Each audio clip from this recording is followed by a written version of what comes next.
Buenas, continuamos aquí dando unos estudios bíblicos, a la misma vez como método de reflexión, y estaremos hablando sobre lo que es comenzamos a hablar de la salvación, y esto pues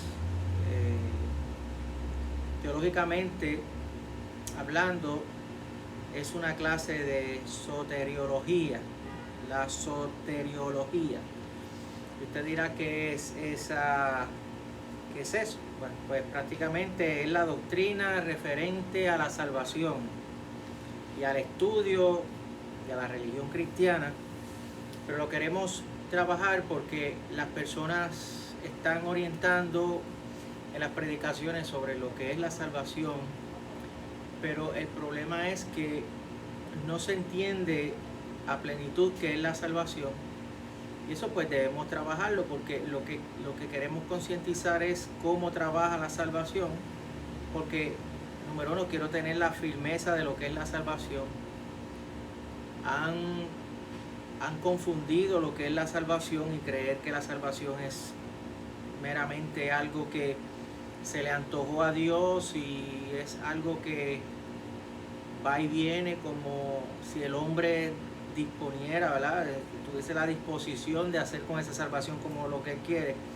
Y esto ha sido debido a la falta del conocimiento de lo que es ese aspecto de la salvación. Entonces, pues sabemos que la soteriología, ¿verdad? Es una rama del área teológica que estudia la salvación. Por esta razón, la última vez estuvimos hablando sobre qué dice la Biblia acerca de nuestra salvación. Pregunta acerca de la salvación, de que si la salvación, ¿verdad? Dudas respecto a lo que es la salvación. Y eso es lo que quiero, en cierta forma, pues seguir trabajando para entonces ir viendo qué en realidad dice la Biblia respecto a cuando Dios nos salva, cómo opera eso en nuestras vidas. Y ahí es donde vamos a ir trabajando poco a poco. Por ejemplo, una de las cosas que estuvimos trabajando es cómo puedo tener la seguridad de que soy salvo. Eso está aquí en la página y usted puede ir trabajando con eso. La segunda tema que estuvimos trabajando es la seguridad eterna, es una licencia para pecar. ¿Ves? Y ahí también explicamos todo lo que tiene que ver relacionado a eso. Pero vamos a seguir dando esa clase respecto a lo que es la salvación, porque la gente duda de su salvación por la falta del conocimiento. Las personas predican una falsa salvación que se puede derribar con cualquier argumento humano, y eso es lo que quiero trabajar. Ahora, ¿cómo puedo tener la seguridad de mi salvación? Estuvimos hablando, es la seguridad eterna, una licencia para pecar, y ahora voy a hablar respecto a lo que es la salvación eterna. Y aquí pues ha habido mucha polémica, mucha controversia en relación a eso, porque lo han confundido y creen que pues una vez nosotros somos salvos, pues tenemos la licencia para hacer lo que nos da la gana y fallarle a Dios y vivir una vida impía, y eso pues se ha mal distorsionado, y lo hemos explicado en el otro video de que eso no funciona de esa manera. Okay, así que vamos a hablar sobre lo que es la salvación eterna. La pregunta es, una vez una persona es salva, ¿puede perder esa salvación? Cuando alguien llega a conocer a Cristo como su Salvador, entra en una relación con Dios que garantiza una salvación eternamente segura. Y eso no es un argumento que nace de ninguna denominación bautista, de ninguna denominación pentecostal, de ninguna denominación carismática X, ¿sabe? esta no es la apreciación de ninguna de los aspectos religiosos. Esto es una confirmación respecto a lo que establece la palabra del Señor. Y lo vamos a ver por la palabra, que es lo que dice, pero queremos dejar saber que una vez nosotros entramos en una relación, nos garantiza esa salvación por la vida eterna, porque ahora comienza Dios, por medio del Espíritu Santo, a trabajar en nuestras vidas para garantizarnos no una caída, ¿verdad? Garantizarnos que nos va a levantar y nos va a ayudar a perseverar hasta el día de Jesucristo. Y eso es algo que Él lo garantizó. Aquí no hay opinión de hombre, simplemente aquí hay una apreciación del punto de vista bíblico. ¿Okay? Ahora, una vez nosotros garantizamos esa salvación por la eternidad con Cristo, la salvación es un acto soberano de Dios, no del hombre. La salvación es un acto soberano de Dios. Es importante que lo podamos ver. Por el cual la salvación ocurre, Dios dándosela al pecador, conociendo que es completamente incapaz de salvarse por sus propias cuentas, por su obra. No se puede salvar a sí mismo. Por tal razón, como no se puede salvar, no puede hacer nada para atribuir a esa salvación, Cristo tuvo que tomar la iniciativa de morir en una cruz para darnos una vida eterna y una salvación. Y esa salvación no se puede corromper, porque Dios sabe que si Él separa esa salvación, el hombre va de continuo al mal por la depravación del hombre, por el pecado adámico. El hombre está completamente inhabilitado, y esa palabra inhabilitado es que Dios sabe que en ningún momento el hombre va a tomar la acción correspondiente para salvarse por su propia cuenta. Por eso es que Él tuvo que mirar la condición de pecado del mundo y morir por aquellos que el Dios ha elegido y ha llamado para salvación.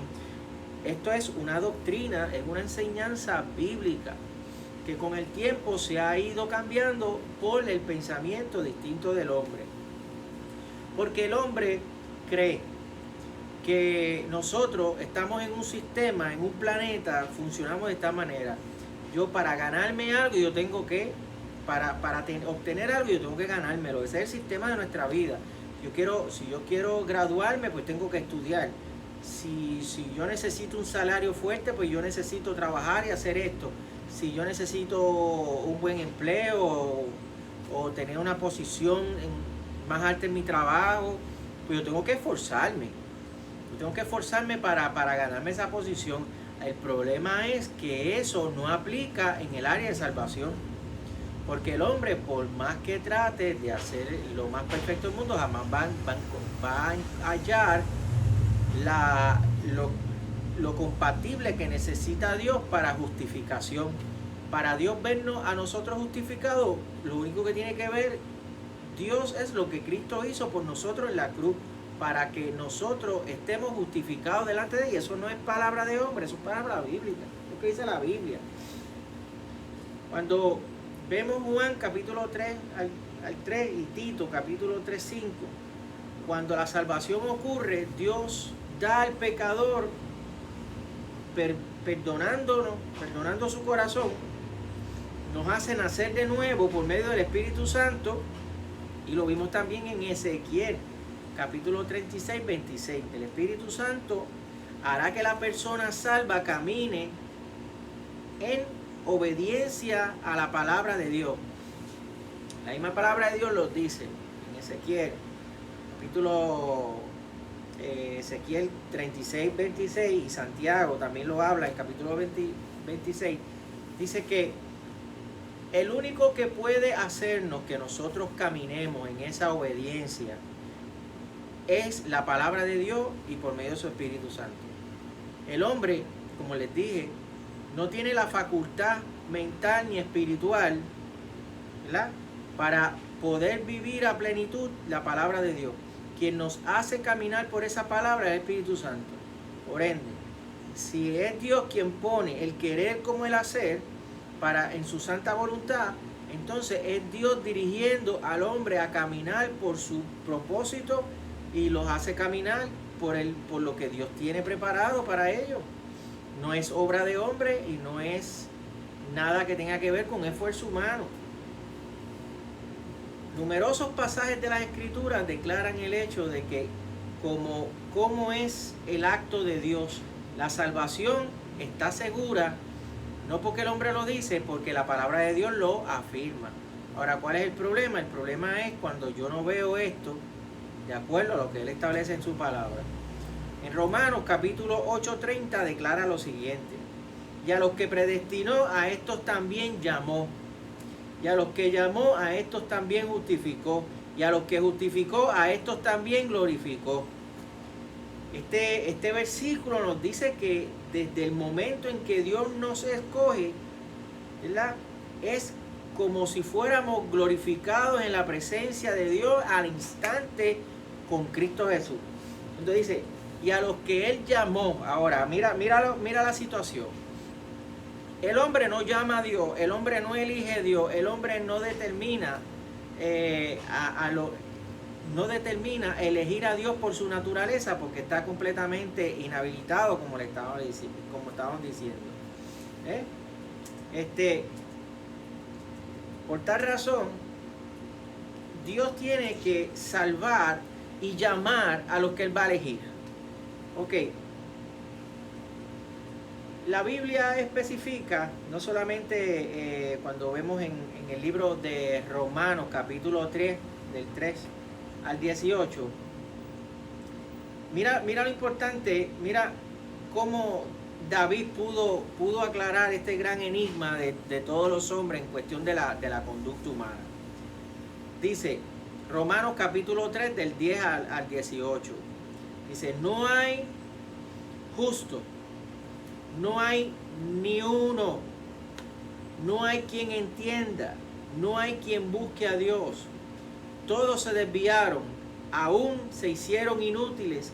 No hay quien haga lo bueno, no hay ni siquiera uno. Sepulcros abiertos son sus gargantas y su lengua engaña. Veneno de áspid es debajo de sus labios. Su boca está llena de maldición y de amargura. Sus pies apresuran a derramar sangre. Quebranto y desventura hay en sus caminos.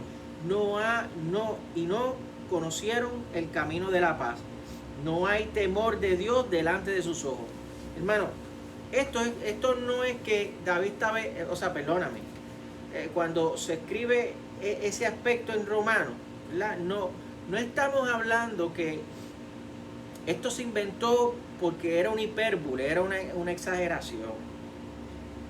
En realidad, esto es literal, porque aquí está reflejando la conducta del hombre. Aquí está reflejando lo que en realidad es el hombre.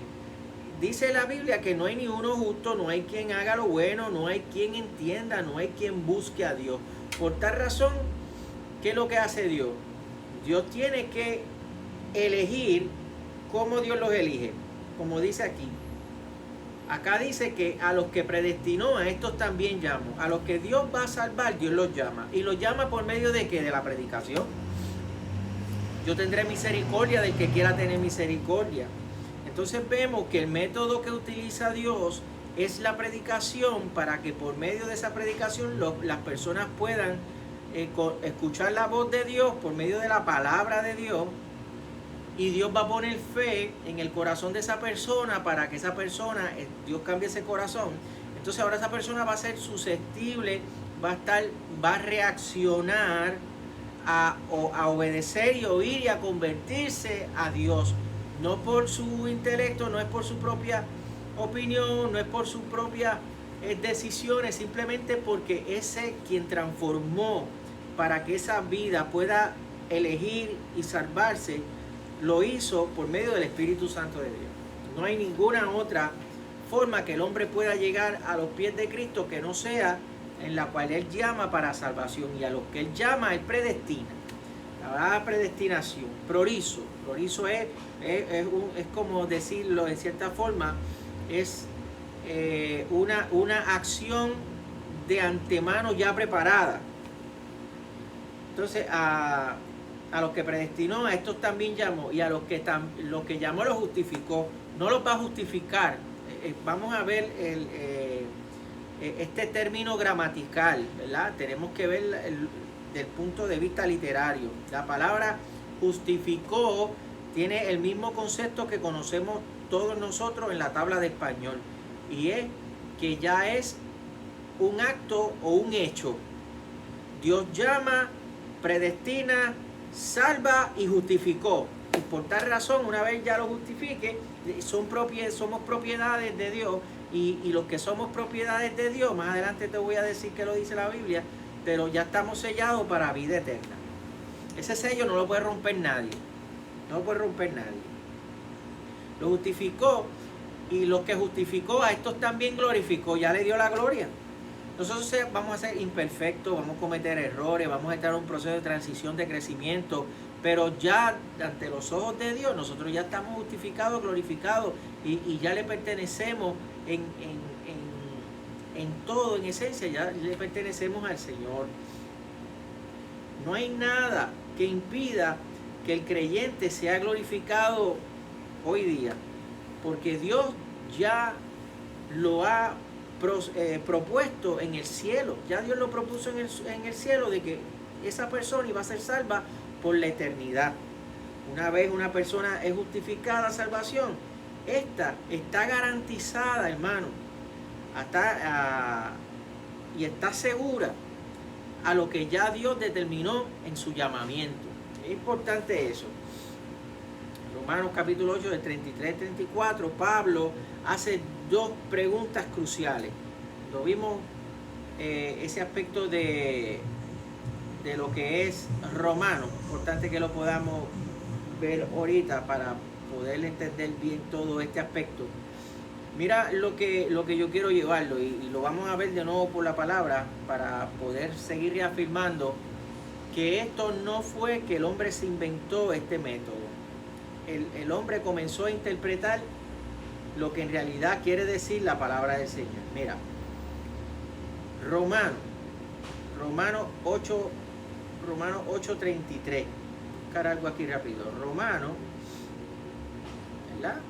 Aquí en el libro de Romanos, capítulo 8, vamos a ver lo que dice. Ok. Aquí dice: ¿quién es el que condenará? Cristo es el que murió, mas aún el que también resucitó, el que además está a la diestra de Dios, al que también intercede por nosotros. Escucha bien, ¿quién intercede por nosotros? Es Cristo. Cristo es el que intercede por nosotros, está en la Biblia. No hay ningún otro nombre que pueda interceder por nosotros, por más santo que haya sido, por más amor que Cristo le haya tenido aquí en la tierra. El único que intercede al Padre es Cristo, por lo que habíamos hablado en el video pasado. Él es el único que tiene la autoridad porque fue por la sangre de Él, no es de ningún otro, que nosotros hemos sido salvos. Y ese sello no es de ningún otro, ese sello lo da Él por medio del Espíritu Santo. Entonces dice: el que intercede por nosotros. ¿Ok? Él resucitó a la diestra de Dios, el que también intercede por nosotros. Y luego dice el 35: ¿quién nos separará del amor de Cristo? ¿Tribulación, angustia, persecución, hambre, desnudez, peligro o espada? Como está escrito: por causa de ti somos muertos todo el tiempo, somos contados como ovejas del matadero. Antes de todas estas cosas somos más que vencedores por medio de aquel que nos amó. Por lo cual estoy seguro que ni la muerte, ni la vida, ni ángeles, ni principados, ni potestades, ni lo presente, ni lo porvenir, ni lo alto, ni lo profundo, ni ninguna otra cosa creada podrá separarnos del amor de Dios que es en Cristo Jesús, Señor nuestro. Pastor, ¿qué significa eso? Lo que acabas de escuchar. Ninguna otra interpretación con precisión y exactitud que esa. ¿Quién nos separará del amor de Dios? Nadie, ni nosotros mismos nos podemos separar del amor de Dios. ¿Quién va a separar un hijo tuyo de ser hijo? Por más, vamos a verlo de esta manera. ¿Quién separará a tu hijo de ti? ¿Tribulación? angustia. Vamos a verlo de esa manera, porque es que hay que a veces ponerlo para que podamos entender esto. Dice, ¿quién separará a tu hijo? La muerte, la vida, ni ángeles, ni principados, ni potestades, ni ninguna otra cosa creada te podrá separar a ti como padre y madre de tu hijo. Pues es el mismo concepto con nuestro Padre. Nada nos podrá separar del amor de Dios que es en Cristo Jesús. Por eso dice el que murió y el que resucitó, además está a la diestra de Dios. ¿Quién nos separará del amor de Cristo? Nadie, porque somos sus hijos y hemos sido comprados con precio de sangre. ¿Quién te va a separar a ti de tu hijo? ¿Tribulación, angustia, persecución, hambre, desnudez, peligro de espada? Nada podrá separarte del amor de tu hijo. Pues tampoco nada nos podrá separar a nosotros del amor de Dios. Entonces no sé por qué esto se hace un poquito complicado para muchas personas, pero aquí el término nos habla a mí, me dice la Biblia, que en realidad nosotros jamás seremos separados de ese amor que solamente Dios nos da. ¿Por qué? Porque nos llamó, nos predestinó para esa salvación y vida eterna.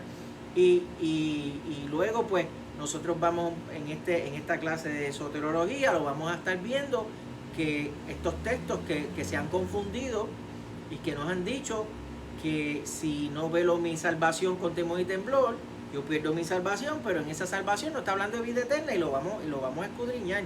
Porque si yo voy a utilizar un texto bíblico para que a mí me convenza de que en realidad yo pierdo mi salvación, pues entonces necesito un texto que justifique ese hecho. Y cuando aquí nosotros vemos los términos de salvación, muchos de esos términos de salvación tienen que ver con la perseverancia de nuestra vida física, que en las traducciones lo han puesto de esa manera, pero cuando Dios habla de salvación, lo que Él habla es de eternidad. Él dice, cuando habla de salvación, es lo que dice, y vida eterna, salvación eterna. Entonces yo predico eso, que Cristo va a tener una salvación eterna. Entonces a mí me miran mal. A mí me dice, pastor, usted está mal. Pero si lo dice Cristo, que también está mal, o Él se equivocó, no supo interpretar lo que quiso decir. Ok, así que vamos a seguir viendo este aspecto sobre lo que es la salvación. Entonces, un punto importante. ¿Quién va a presentar cargos contra los elegidos? Nadie puede presentar cargos a los elegidos. ¿Por qué? Porque Cristo es nuestro abogado. Y nuestro abogado va a nuestra defensa, no va a nuestra destrucción. A eso está el fiscal. Y cuidado si el abogado contrario. Pero cuando nosotros estamos frente a un tribunal, tu abogado va con las de ganar. Y ahora vamos a ver. Cristo no va a discutir el caso con Dios. Cristo ya ganó el caso con Dios. Será difícil de entender. Cristo no va allí al tribunal a negociar con el Padre para ver cuál de los términos del libro de justicia nos va a decir a nosotros si cualificamos o no, si ya estamos justificados y ya cuando nos levantemos y estemos frente al Dios Todopoderoso, nuestro abogado va a justificarnos, ya está justificado. Él dice, ya lo justifiqué. Entonces pues va al tribunal simplemente para determinar una situación, y es no causa. No causa, ¿por qué? Porque ya Él nos justificó y nos glorificó y nos santificó, no por obras de hombre, no por lo que yo hice, es por lo que hizo Cristo en la cruz, por cada uno de nosotros. Entonces, pues, las personas pues quieren creer que de alguna forma yo soy tan y tan malo que si yo fallo, yo me aparto de Dios. Mira, nosotros lo hemos explicado a la saciedad. Nosotros los cristianos, ni hay ni uno bueno, ni por el estilo. Nosotros no nos podemos justificar con nuestras propias fuerzas. Escucha bien. La persona que no quiera hacer la voluntad de Dios y vea las cosas de Dios como insignificantes, esa persona no ha nacido de nuevo, por ende no tiene el Espíritu Santo. Si una persona tiene el Espíritu Santo de Dios, está siendo justificada, Dios va a trabajar con su vida. Filipenses 1:6, estando persuadido de esto, el que comenzó la buena obra y la va perfeccionando hasta el día de Jesucristo. Es Cristo que nos va a justificar y Él va como abogado. Por tal razón nadie nos puede juzgar. Yo no puedo decir usted se pierde o no se pierde. Yo no soy abogado en ese término para decir si usted necesita la condena o no la condena. Yo lo que tengo que hacer es predicarle a Cristo y a este crucificado, y Dios va a determinar en su gracia y salvación las cosas. Pero aquí me determina de que no causa. ¿Quién acusará a los hijos de Dios? Nadie puede acusar a los hijos de Dios, porque Cristo es nuestro abogado. ¿Quién va a condenarnos? Nadie, porque Cristo, aquel que murió por nosotros, es el que nos condena. Y el que nos condena nos justificó ya. Tenemos como nuestro Salvador y nuestro abogado y nuestro juez se llama Cristo Jesús. Y si este primer término de esta clase de soteriología, yo no entiendo lo que es salvación, pues entonces voy a vivir la vida confundido. Voy a vivir la vida confundido. Dentro de lo que ya estamos más o menos resumiendo, cuando en Juan capítulo 3:15 declara que todo aquel que cree en Cristo tiene vida eterna. Ahí está hablando de salvación. ¿Quieres ver qué es lo que dice Dios respecto a la salvación? Pues dice vida eterna. No es que en la transición ganaremos la vida eterna. Es un absoluto que poncha el término vida eterna. Él no, como en la palabra, Él no va a revertir lo que Él promete como pacto. No lo va a hacer. Es vida eterna. Si usted cree en Cristo hoy, tiene la vida eterna. Pero dice, pero la pierde mañana. Y si la tienes hoy porque cree en Cristo, y te ganas la vida eterna y la pierde mañana, entonces esta salvación del todo no fue eterna, fue parcial. Y yo les daré vida parcial. Ustedes se ganarán por medio del proceso de la santificación. ¿No dice eso? Ustedes ya tienen vida eterna. Yo le doy una llave a usted, yo le digo, usted, esta es la casa y esa es su propiedad. Esa es su propiedad.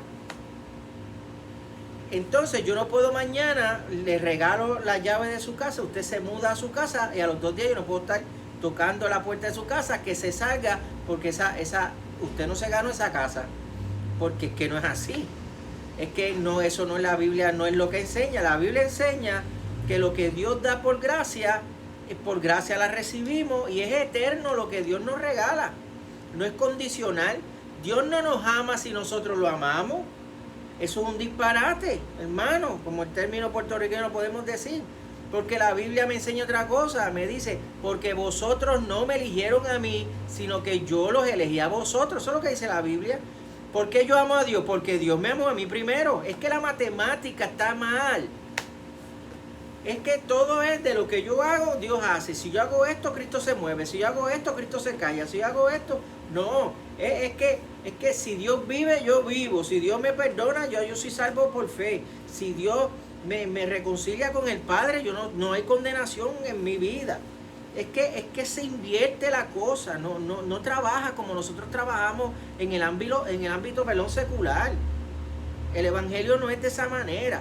Entonces, cuando no se estudia, cuando en estas iglesias lamentablemente no permiten a maestros que enseñen de acuerdo a la doctrina, a la sana doctrina, vamos a ver que son unos ciertos pastores que no les gusta que les enseñen, no les gustan aprender de la Biblia porque están enferrados a lo que ellos siempre han escuchado y tienen miedo a abrir los oídos a escuchar lo que en verdad la Biblia dice dentro de su término exhaustivo. Eso es lo que sucede. Por lo tanto, si pierdes tu salvación, las promesas de la vida eterna en la Biblia serían un error. Y no es así, hermano. Entiéndalo. No es así. Esto, lo que se está diciendo, no viene de ningún comentarista bíblico. No viene de ninguna opinión del hombre. Esto se encuentra en sus santas escrituras. Lo estaba viendo y dice que cree en el Señor Jesús tiene vida eterna. Eso no es un capricho de Dios. Eso es un estatuto, es un pacto que Él estableció. Entonces, si hubiese sido de otra manera, entonces lo que Dios está hablando aquí no fue específico.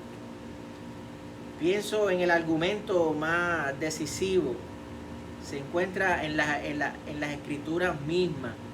El argumento más decisivo para nosotros determinar qué es lo que dice Dios se encuentra en su Santa Escritura, porque la regla teológica, hermenéutica, lo que sea, establece que la Biblia es su propio intérprete. Yo la interpreto en base al contenido de ella misma. Pues, ¿qué vemos? Por lo cual, estoy seguro que ni la muerte, ni la vida, ni ángeles, ni principados, ni potestades, ni lo presente, ni porvenir, ni lo alto, ni lo profundo, ni ninguna otra cosa creada nos pueda separar del amor de Dios, que es en Cristo Jesús, Señor nuestro. Romanos capítulo 8, del 38 al 39. Recuerda, hermano, que el mismo Dios que nos salvó, el mismo Dios que te salvó, es el mismo Dios que nos va a guardar hasta el día de su regreso de Jesucristo. Una vez nosotros somos salvos, estamos destinados a la salvación y vida eterna por siempre. Es definitiva nuestra salvación y nuestra vida eterna está garantizada y está segura. Eso es lo que establece la palabra del Señor. Luego estaremos trabajando los textos de fuera del contexto, que se ha formado tremendo pretexto, y vamos a seguir trabajando para que Dios nos dé luz en medio de este conocimiento que tenemos. ¿Ven? Espero que te haya sido de bendición y oramos que en el nombre de Jesucristo puedas sentir en tu corazón el anhelo de reconciliarte y el anhelo de aceptar a Cristo como tu Salvador. Si lo vas a hacer, es porque ya Cristo ha puesto esa fe en ti. Padre, presentamos lo que por tu gracia y misericordia llamarás para salvación, que esta verdad pueda llegar a lo más profundo de su corazón y que ellos puedan ser salvos y puedan garantizar esa vida eterna y que puedan sentirse regocijados y tranquilos que una vez tú nos salvas, Señor, nuestra salvación es por la vida eterna. A ti te damos la gloria y la honra en el nombre poderoso de Jesús. Amén y amén. Espero que te haya sido de bendición. Dios te bendiga.